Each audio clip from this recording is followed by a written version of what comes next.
નમસ્કાર દોસ્તો, હું દર્શન રાવલ. આગામી સમયમાં ફોરેસ્ટ ગાર્ડ અને વનપાલની ભરતી બહાર પડવાની છે. એના માટે ફોર્મ ભરાયા છે. ઘણા બધા વિદ્યાર્થીઓ આતુરતાથી રાહ જોઈને બેઠા છે. પર્યાવરણ વિષય માટે આપણે ફ્રી લેક્ચર સિરીઝ સ્ટાર્ટ કરી છે અને જે વિદ્યાર્થીઓ પહેલી વાર આ લેક્ચર જોઈ રહ્યા હોય એમણે પ્લેલિસ્ટમાં જવાનું. ત્યાં આગળ આ પર્યાવરણની જે ફ્રી લેક્ચર સિરીઝ રહેલી છે તમને મળી જશે. દર બુધવારના દિવસે, દર શનિવારના દિવસે આપણે એક લેક્ચર પર્યાવરણ માટે અપલોડ કરીએ છીએ અને વિશ્વાસ રાખો કે આ લેક્ચર સિરીઝ તમારા માટે ખૂબ જ મહત્વની સાબિત થવાની છે. પરીક્ષા વખતે તમે અમને ચોક્કસથી યાદ કરશો. તો આપણે ગયા લેક્ચરની અંદર પર્યાવરણીય સંમેલનનો અભ્યાસ પૂર્ણ કરેલો અને આ લેક્ચરથી પર્યાવરણીય સંસ્થાઓ આપણે સ્ટાર્ટ કરીએ છીએ. ભારતની અંદર પર્યાવરણીય બાબતો પર દેખરેખ રાખવા માટે એક મંત્રાલયની શરૂઆત કરી. પણ મંત્રાલયની પહેલા જે બનતું હોય એ ડિપાર્ટમેન્ટ બને. તો સૌથી પહેલા વિભાગની શરૂઆત કરી. વિભાગની શરૂઆત વર્ષ 1980માં કરવામાં આવી. પરંતુ દોસ્તો, જ્યારે કોઈ વિભાગની કામગીરી વધે તો એકની જગ્યાએ 2 વિભાગ બનાવે, 2ની જગ્યાએ 3 વિભાગ બનાવે અને જ્યારે ઘણા બધા વિભાગ ભેગા થાય ત્યારે શેની રચના કરે? તો કે મંત્રાલયની રચના કરે. તો વર્ષ 1985માં મંત્રાલયની શરૂઆત કરવામાં આવી. તો પર્યાવરણીય બાબતો પર દેખરેખ રાખવા માટે, યોજનાઓ લોન્ચ કરવા માટે, પ્રોજેક્ટની ઉપર દેખરેખ રાખવા માટે થઈ અને જે મંત્રાલય કામ કરે છે, 1985થી મંત્રાલય કામ કરે છે. આ મંત્રાલયનું નામ તમારે યાદ રાખવાનું છે. એનું નામ રહેલું છે પર્યાવરણ, ત્યાર પછી વન અને આબોહવા પરિવર્તન મંત્રાલય. આબોહવા પરિવર્તન મંત્રાલય. ત્યાર પછી અત્યારે જે મંત્રાલય કામ કરે છે એનું સૂત્ર રહેલું છે, એનું ધ્યેય વાક્ય રહેલું છે કે જો આપણે પ્રકૃતિનું રક્ષણ કરશું તો પ્રકૃતિ આપણું રક્ષણ કરશે. હવે આપણે દોસ્તો એક એ સંસ્થા વિશે અભ્યાસ કરીએ કે જે પર્યાવરણીય બાબતોને કંટ્રોલ કરતી, નિયંત્રિત કરતી ભારતની સર્વોચ્ચ સંસ્થા ગણી શકાય અને એ સંસ્થાનું નામ રહેલું છે CPCB. દોસ્તો, આ જે સંસ્થા રહેલી છે CPCB, એનું પૂરું નામ શું થશે? તો એનું પૂરું નામ થશે central pollution control board. CPCB, જેનું પૂરું નામ શું થશે? Central pollution control board. 1974માં આ સંસ્થાની રચના થઈ. એક્ઝેક્ટ તારીખ જો તમને પરીક્ષામાં પૂછાય તો 22 સપ્ટેમ્બર 1974. 1974માં સરકારે એક કાયદો બનાવ્યો જેનું નામ રહેલું છે પાણી કૌંસમાં પ્રદૂષણ નિયંત્રણ ધારો. પ્રદૂષણ નિયંત્રણ ધારો. પાણી પ્રદૂષણ અટકાવવા માટે કડક સજા કરતો એક કાયદો 1974માં કેન્દ્ર સરકાર લઈને આવી અને આ કાયદા અંતર્ગત લખવામાં આવ્યું કે એક આ પ્રકારે નિયંત્રણ કરતી સંસ્થા રહેશે અને એને નામ આપવામાં આવ્યું CPCB. તો અગેન આનું પૂરું નામ શું થાય? તો કે સેન્ટ્રલ પોલ્યુશન કંટ્રોલ બોર્ડ. જે પ્રકારે કેન્દ્રમાં આ સંસ્થા કામ કરે છે એમ દરેક રાજ્યની અંદર આ પ્રકારની એક સંસ્થા કામ કરે. જેમ કે ગુજરાતની અંદર જે સંસ્થા કામ કરે એનું નામ છે GPCB. GPCB એનો મતલબ થાય ગુજરાત પોલ્યુશન કંટ્રોલ બોર્ડ. હવે આ સંસ્થા એક કાયદા અંતર્ગત રચવામાં આવી એટલા માટે આને વૈધાનિક સંસ્થા આપણે કહી શકીએ અને વૈધાનિક સંસ્થા માટે બીજા શબ્દમાં આપણે વાત કરવી હોય તો એને કાયદાકીય સંસ્થા બોલી શકાય. ઉપરાંત આ CPCB નામની સંસ્થા કેન્દ્ર સરકારને ભલામણ પણ કરે છે અને એટલા માટે એને ભલામણકારી સંસ્થા બોલી શકાય.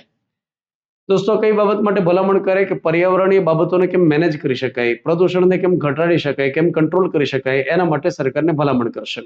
ત્યાર પછી આપણે વાત કરીએ આંતરરાષ્ટ્રીય સંસ્થાઓની અંદર પર્યાવરણીય બાબતો માટે આ સંસ્થા પ્રતિનિધિત્વનું કામ પણ કરતી હોય છે. આ સંસ્થાની અંદર માળખાની વાત કરીએ તો એમાં એક અધ્યક્ષ આવે અને એની સાથે 16 જેટલા સભ્ય ભેગા મળી કામ કરશે. એક અધ્યક્ષ હોય અને 16 જેટલા સભ્યો કામ કરશે. અધ્યક્ષ અને સભ્યોની નિમણૂક કેન્દ્ર સરકાર તરફથી કરવામાં આવશે. અધ્યક્ષ એવા વ્યક્તિને બનાવવામાં આવશે કે જેમને પર્યાવરણીય બાબતોનો બહોળો અનુભવ હોય, એક્સપિરિયન્સ હોય, તો એવા વ્યક્તિને સરકાર તરફથી અધ્યક્ષ બનાવવામાં આવતા હોય છે.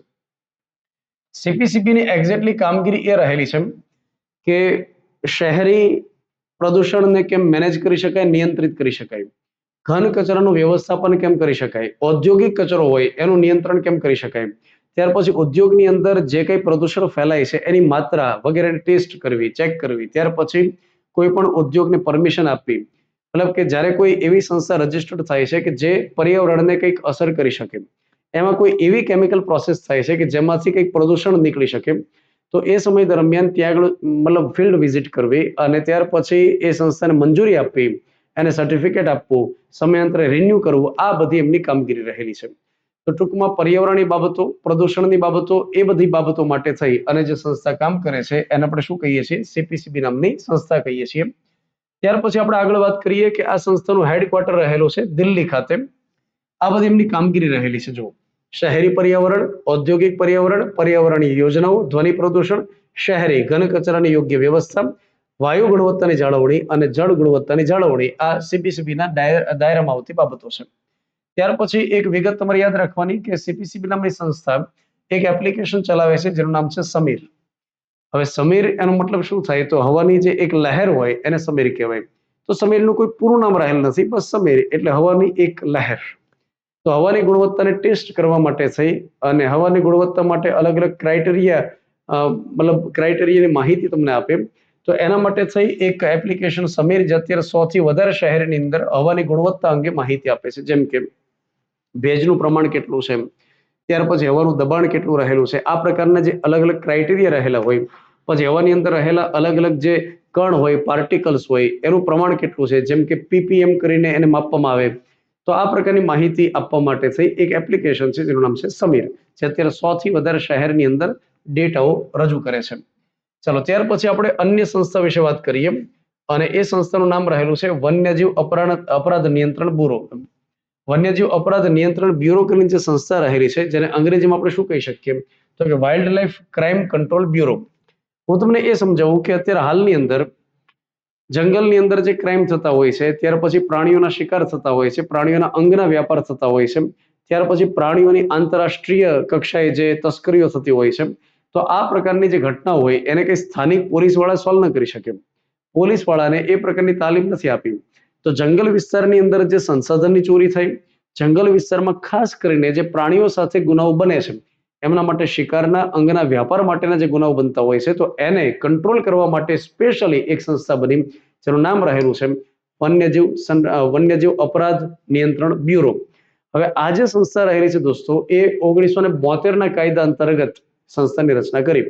1972 ની અંદર એક ખૂબ સરસ મજાનો પ્રમુખ કાયદો આવેલો છે જેનું નામ રહેલું છે વાઇલ્ડ લાઇફ પ્રોટેક્શન એક્ટ, વન્યજીવ સંરક્ષણ ધારો. તો 2002 ની અંદર આ કાયદાની અંદર ધરખમ ફેરફારો કર્યા છે.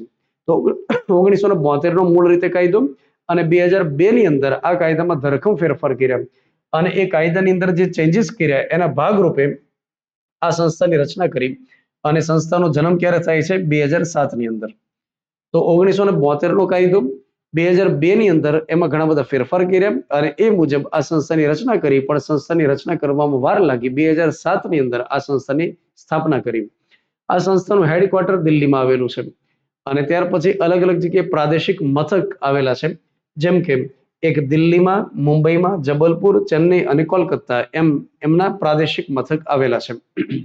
તો ઇન શોર્ટ કે આ સંસ્થાની જે મૂળ કામગીરી છે એ કે વન્યજીવ સાથે સંબંધિત કોઈ ગુના બનતા હોય તો એને કંટ્રોલ કેમ કરી શકાય, તો એના માટે આ સંસ્થા કામ કરશે. આ સંસ્થાના કર્મચારીઓને તાલીમ મળશે અને ત્યાર પછી તમે એક વિગત એ યાદ રાખી લો કે આ જે સંસ્થા રહેલી છે એને આપણે વૈધાનિક સંસ્થા તરીકે ઓળખશું. અને બીજું કે આ પ્રકારના જે રગડવાન પ્રકારના વ્યક્તિ હોય, જે આંતરરાજ્ય અને ઘણીવાર આંતરરાષ્ટ્રીય પ્રકારના પ્રાણીઓ સાથે સંકળાયેલા ગુનાઓ કરતા હોય એને કંટ્રોલ કરવા માટે સંસ્થા ડેડિકેટેડ છે. ચાલો ત્યાર પછી આપણે આગળની ચર્ચા કરીએ. અન્ય સંસ્થા રહેલી છે જેનું નામ છે નેશનલ ગ્રીન ટ્રિબ્યુનલ.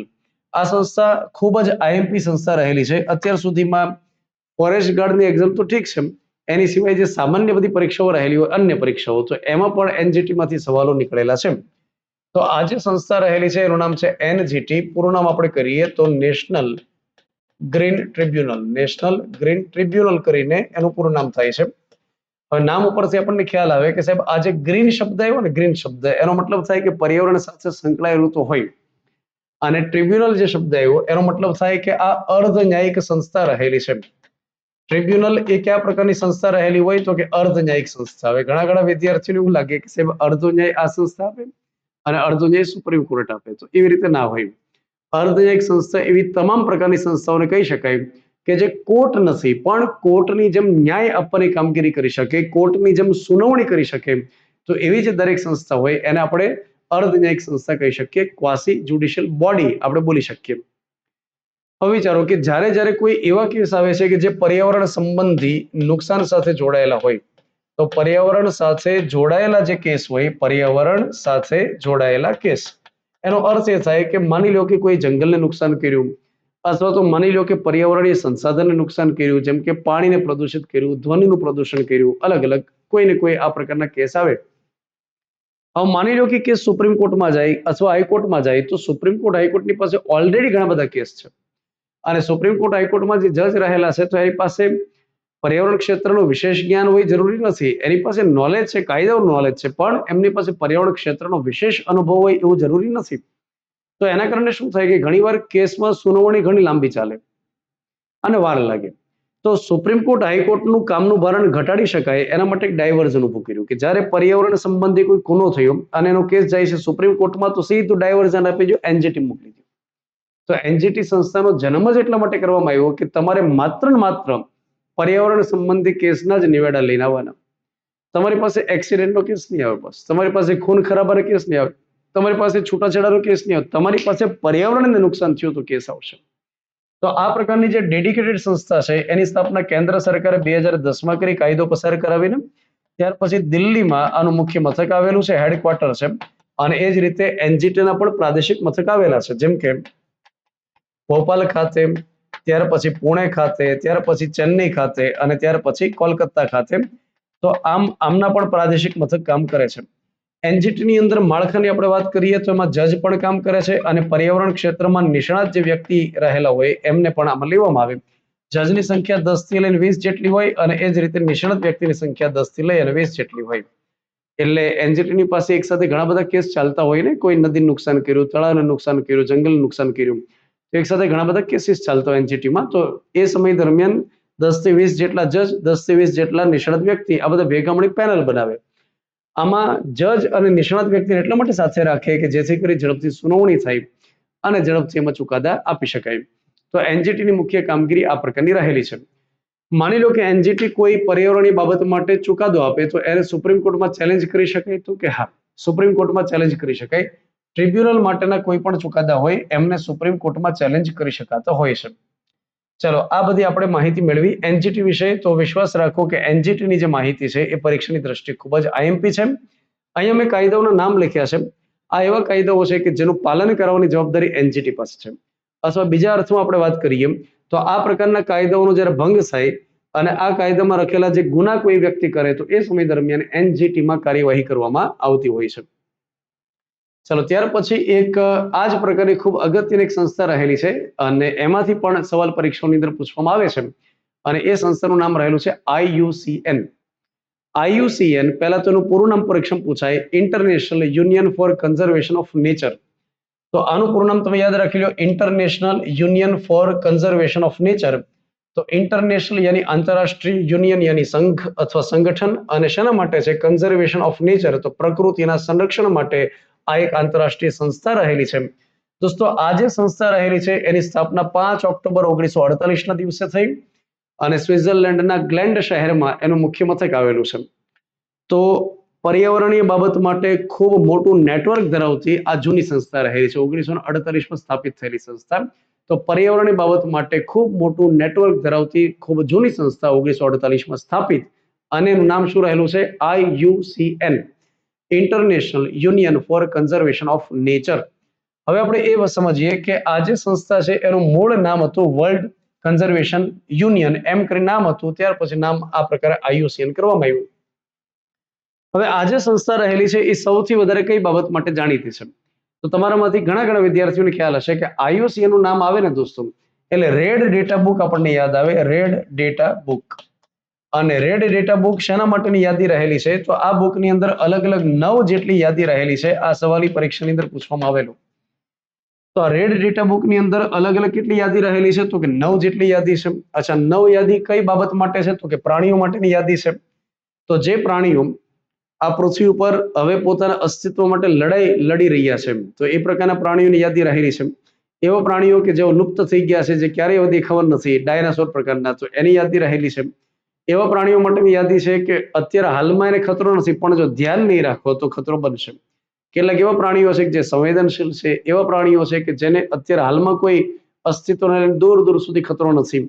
પછી એવી પણ છેલ્લી 2 યાદી રહેલી છે કે જેમાં માહિતી અપર્યાપ્ત હોય એવી એક યાદી, અને સૌથી છેલ્લી એવી યાદી છે કે એવા પ્રાણીઓ માટે કે હજુ સુધી ડેટા કલેક્ટ અમે કર્યા નથી. ટૂંકમાં 9 જેટલી યાદીઓ પ્રાણીઓ માટે છે જે લુપ્ત થઈ ગયા, ત્યાર પછી સૌથી વધારે ખતરો, ઓછો ખતરો, ઓછો ખતરો, એ રીતે મતલબ કે ગ્રેજ્યુઅલી આ પ્રકારની યાદીઓ રહેલી છે. તો ટૂંકમાં રેડ ડેટા બુક એ પ્રકારની બુક રહેલી છે કે જેમાં 9 જેટલી યાદીઓ છે. પ્રાણીઓના ખતરા કેટલા રહેલા, પ્રાણીઓ અસ્તિત્વ ટકાવી શકે એના માટે જોખમ કેટલું રહેલું છે, એ બધી બાબતોને ધ્યાનમાં રાખી પ્રાણીઓની યાદી આપતી એક બુક જેને કહેવાય રેડ ડેટા બુક.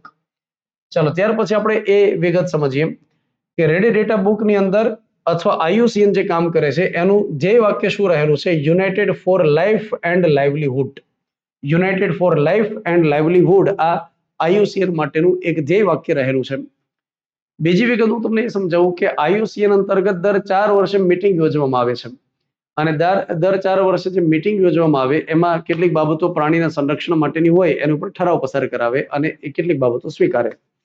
હવે IUCN ની અંદર જે આ પ્રકારે પ્રાણીઓની યાદીઓ દેખાડવામાં આવેલી હોય છે એમાં ઘણી બધી વખત શંકા વ્યક્ત કરવામાં આવતી હોય છે, કેમ કે વિચારો કે આ બધા જે ડેટાઓ કલેક્ટ કરવા અલગ અલગ દેશની સરકાર પાસેથી અને એ કેટલા વિશ્વસનીય ડેટા રહેલા છે એ ઘણી વખત ડાઉટફુલ હોય છે. જેમ કે કોઈ પ્રાણીઓની સંખ્યા રહેલી હોય એ ઓથેન્ટિક હોય એવી શક્યતા બહુ ઓછી રહેલી છે. અને બીજું કે IUCN ની ઉપર એ પણ આરોપ લગાડવામાં આવતો હોય છે કે આ એમની રેડ ડેટા બુકને અપડેટ સમયાંતર નથી કરી શકતું. તો આમાં રહેલા જે પ્રાણીઓની યાદી છે એ કેટલી વિશ્વસનીય હોય કે કેટલી અપડેટ વાળી હોય એની ઉપર ઘણીવાર આશંકા વ્યક્ત કરવામાં આવે છે. પણ આપણે એટલું યાદ રાખીએ, બધી ટેકનિકલ બાબતો રહેલી છે, આપણે ખાલી એટલું યાદ રાખીએ કે આમાં 9 જેટલી યાદીઓ રહેલી છે. કેટલી યાદી છે? 9 જેટલી. અને એમાં સૌથી પહેલા એવી યાદી છે કે જે લુપ્ત થઈ ગયા છે પ્રાણીઓ. આ ચિત્તો આપણે એટલા માટે દેખાડ્યો છે કેમ કે 1952 ની અંદર જાહેર કરવામાં આવ્યું હતું કે ભારતની અંદર ચિત્તા હવે દેખાતા નથી. જો કે હવે ફરીવાર પાછા પુનઃ સ્થાપિત કર્યા છે અને મધ્યપ્રદેશની અંદર કુનો નેશનલ પાર્કની અંદર એને સ્થાપિત કર્યા છે. સૌથી પહેલા નામીબિયામાંથી લઈ આવ્યા આપણે, ત્યાર પછી દક્ષિણ આફ્રિકામાંથી અને ત્યાર પછી બોત્સવાના કરીને જે દેશ છે ત્યાંથી આપણે ચિત્તાઓને લઈ આવ્યા અને મધ્યપ્રદેશમાં એને પુનર્વસવાટ કર્યું. આગામી સમયમાં કચ્છની અંદર બંનેના ઘાસના મેદાનની અંદર ચિત્તાઓને લાવવામાં આવશે. તો લુપ્ત થયેલા જે હોય એ, ત્યાર પછી જંગલમાંથી લુપ્ત થઈ ગયા છે, માનવ સંભાળ હેઠળ અત્યારે ઝૂની અંદર રાખ્યા છે પ્રાણી સંગ્રહાલયમાં, એમ ગંભીર રીતે જે જોખમમાં હોય એમ. ત્યાર પછી સંકટગ્રસ્ત રહેલા હોય એવા કે જેમાં છેલ્લા 10 વર્ષમાં 70% વધુ ઘટાડો થઈ ચૂક્યો, જેની સંખ્યા 2500 ઓછી રહેલી હોય એવા પ્રાણીઓ. ત્યાર પછી અસુરક્ષિત હોય, સંવેદનશીલ હોય, 50% વધારે ઘટાડો થઈ ચૂક્યો અને જેની સંખ્યા 10,000 ઓછી હોય એ પ્રકારના પ્રાણીઓ. પછી સંકટની નજીક રહેલા હોય એવા.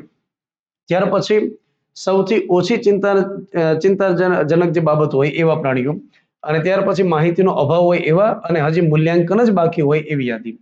કે આ પ્રાણીઓ માટે હજુ સુધી અમે કોઈ પણ પ્રકારે ડેટા કલેક્ટ કરવાની કામગીરી કરી નથી. તો ટૂંકમાં IUCN નામની સંસ્થા અલગ અલગ 9 જેટલી યાદીઓ રેડ ડેટા બુકની અંદર તૈયાર કરે છે. ત્યાર પછી દોસ્તો હું તમને એ સમજાવું કે કહેવા માટે હોય છે રેડ ડેટા બુક, પરંતુ એની અંદર જે પેજીસ હોય છે એમાં લાલ કલર નથી હોતો.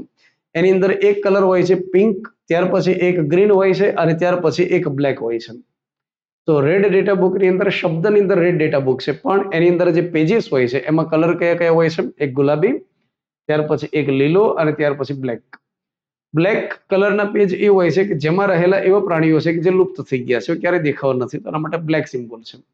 ત્યાર પછી પિંક એ રહેલા છે કે જે એકદમ ક્રિટિકલી એન્ડેન્જર્ડ રહેલા છે, મતલબ એકદમ ગંભીર રીતે જોખમની અંદર છે અને ધ્યાન નહીં રાખવામાં આવે તો ઉકલી જશે. અને ત્યાર પછી એ પ્રાણીઓમાં સરકાર જો સંરક્ષણ માટે પ્રોજેક્ટ કરે, ત્યાર પછી જેમ કે વાઘ છે એ ભારતની અંદર લગભગ 500 થી નીચે જતા રહ્યા હતા, 400 ની આસપાસ આવી ગયા હતા અને ત્યાર પછી પ્રોજેક્ટ ટાઈગરની શરૂઆત કરીને ભારત સરકારે ખૂબ એમના માટે ધ્યાન આપ્યું અને અત્યારે સફળતા મળી. અત્યારે વાઘની સંખ્યા ભારતની અંદર 3000 થી વધારે થઈ ગયા છે. આ 2026 ની અંદર વાઘની વસ્તી ગણતરીની પ્રક્રિયા શરૂ છે, ટૂંક સમયમાં એના ડેટા આવશે. તો હું તમને સમજાવું કે સરકાર જો એમાં ધ્યાન આપે અને પ્રાણીઓને જોખમમાંથી મુક્ત કરે તો એ સમય દરમિયાન એને લીલા પેજની અંદર કન્વર્ટ કરવામાં આવે. તો ગુલાબી પેજ, ત્યાર પછી એ પ્રાણીઓ કે જે હવે સંકટની નજીક નથી એના માટે સરકારે ધ્યાન આપ્યું તો એને લીલાની અંદર કન્વર્ટ કરી દો. ગ્રીન એ તો શુભ બાબતનું પ્રતીક માનવામાં આવતું હોય છે, ગ્રીન સિગ્નલ. અને ત્યાર પછી બ્લેક કલરના પેજીસ એમાં રહેલા હોય છે.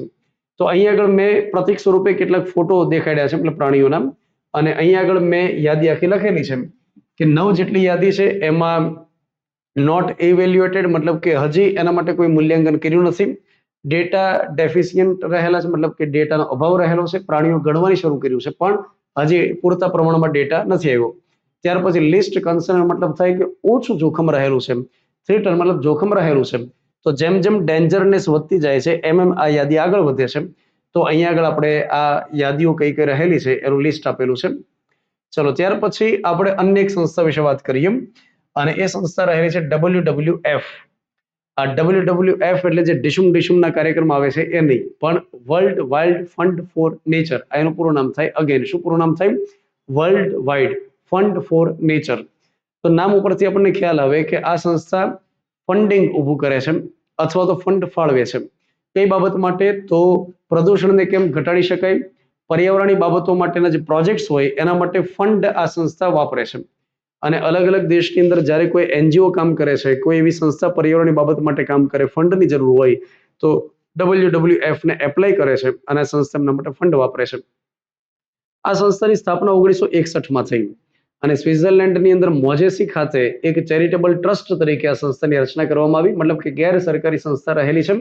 આ સંસ્થા એ કોઈ સરકાર તરફથી નથી ચાલતી. આની અંદર જે ફંડ આવે છે એ ચેરિટીનું ફંડ આવે છે, કોઈ ડોનેશન આપે છે, કોઈ વ્યક્તિ સંસ્થા તરફથી મળે છે. અને હા, અમુક પ્રકારનો ફંડ છે એ બ્રિટનમાંથી, અમેરિકામાંથી વગેરે દેશમાંથી મળે છે. પણ આ સરકારી સંસ્થા નથી, ગેર સરકારી સંસ્થા છે, ચેરિટેબલ ટ્રસ્ટ તરીકે કામ કરે છે. તો world wild fund for nature 1961માં સ્થાપિત થયેલી સંસ્થા અને આમાંથી પ્રેરણા લઈ ભારતની અંદર વર્ષ 1969ની અંદર WWF ઇન્ડિયાની સ્થાપના કરવામાં આવી. તો પર્યાવરણની બાબત માટે થઈ અને પ્રોજેક્ટમાં રોકાણ કરે છે, પ્રોત્સાહન આપે છે, નાણાકીય બાબતોમાં જરૂરિયાત પૂરી પાડે છે, એવી આ પ્રકારની સંસ્થા રહેલી છે. અચ્છા, આ જે સંસ્થા રહેલી છે WWF એ સૌથી વધારે કઈ બાબત માટે જાણીતી છે? તો દોસ્તો અર્થ અવરની ઉજવણી કરવા માટે સંસ્થા જાણી છે. અર્થ અવરની ઉજવણી. અર્થ અવરનો મતલબ શું થાય? તો કે પૃથ્વી માટે 1 કલાક આપી દો. પૃથ્વી માટે 1 કલાક. આ સવાલ પરીક્ષામાં આવેલો છે કે અર્થ અવરની ઉજવણી કઈ સંસ્થા કરાવડાવે છે? તો WWF નામની સંસ્થા આ પ્રકારની ઉજવણી કરાવડાવે છે. પૃથ્વી માટે 1 કલાકનો મતલબ એ થાય કે દર વર્ષે માર્ચ મહિનાની અંદર જે છેલ્લો શનિવાર હોય ત્યારે, તો દર વર્ષે માર્ચ મહિનાની અંદર છેલ્લો શનિવાર હોય ત્યારે રાત્રે 8:30 થી 9:30 વાગ્યા સુધી લાઇટ્સ ઓફ કરી દો, ઇલેક્ટ્રિસિટી બંધ કરી દો. પૃથ્વી માટે 1 કલાક તમે ઇલેક્ટ્રિસિટીનો ઉપયોગ નહીં કરો અને એના માધ્યમથી બહુ બધી ઉર્જાનો બચત થઈ જશે. તો ઓસ્ટ્રેલિયાની અંદર એક સિટી આવેલું છે સિડની, ત્યાંથી આ પ્રકારની શરૂઆત થઈ કે સ્વૈચ્છિક રીતે, કોઈ સરકાર ઘોડો પાડી આવે એમ નહીં, સ્વૈચ્છિક રીતે 1 કલાક માટે લાઇટ બંધ કરી દો, ઇલેક્ટ્રિસિટી બંધ કરી દો. તો આ અર્થ અવરની ઉજવણી ક્યારે થાય એ પણ સવાલ આપણને પરીક્ષામાં પૂછાઈ શકે. તો WWF નામની સંસ્થા એ આપણા માટે અગત્યની. ત્યાર પછી એક સંસ્થા રહેલી છે જેનું નામ રહેલું છે ભારતીય વન્યજીવ સંસ્થા. ભારતીય વન્યજીવ સંસ્થા. અને આ સંસ્થાને અંગ્રેજીમાં શું કહેવામાં આવે? તો કે wild institute of India, WII. ભારતીય વન્યજીવ સંસ્થા જે 1982ની અંદર સ્થાપિત સંસ્થા છે અને દહેરાદૂન ખાતેનું મુખ્ય મથક આવેલું છે, ઉત્તરાખંડના દહેરાદૂન ખાતે. ભારતીય વન્યજીવ સંસ્થા 1982માં સ્થાપિત થયેલી સંસ્થા શું કામગીરી કરે? તો કે પ્રાણીઓ ઉપરનો અભ્યાસ કરે છે.